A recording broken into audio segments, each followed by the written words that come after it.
Hello everyone.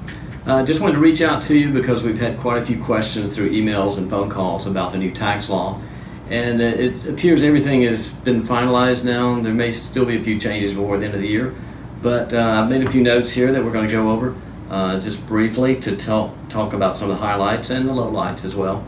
Again, the tax rates were lowered across the board. The child tax credit was increased from $1,000 to $2,000, and that's for children under the age of 17. Higher contribution limits on 401ks and IRAs, additional 20% deduction for self-employed people and small businesses. So those are some of the things that really look good for the most part. However, the doubling of the standard deduction has been a concern of mine from the very beginning, because even though they doubled the standard deduction, they didn't really make it clear or didn't want to talk about much that they were taking away personal exemptions or deductions for each family member.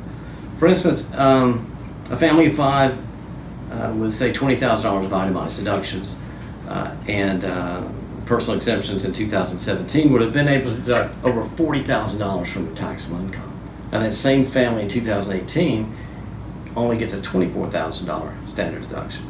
So unless they have at least 2 children under the age of 17, that family's taxes are going to go up. So I just want folks to be aware of that. Also, Congress, for some reason, well, I think I know the reason, they lowered the amount of federal withholding tax. So we need to take a look in cases like that. If you have 2 or 3 children and only one's under the age of 17, we need to look at that withholding. And don't give up on itemized deductions. If you're a married couple and you only have $19,000 or $20,000 worth of itemized deductions, I still think it's worth looking at that because it can save you some state taxes. Because this higher standard deduction on the federal side doesn't translate over to the state tax law.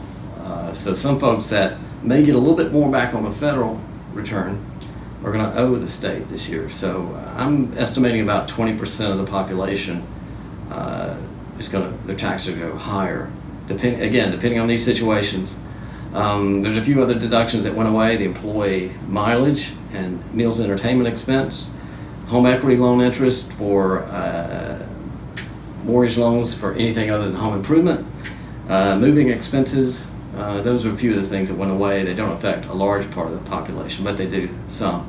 So anyway, if you feel like because of your situation with the itemized deductions or with the number of children not qualifying for the child tax credit, if you feel like that's going to be an issue for you, just email us or call us, and we'll try to take a look sometime in September, October to see if you need to increase your withholding.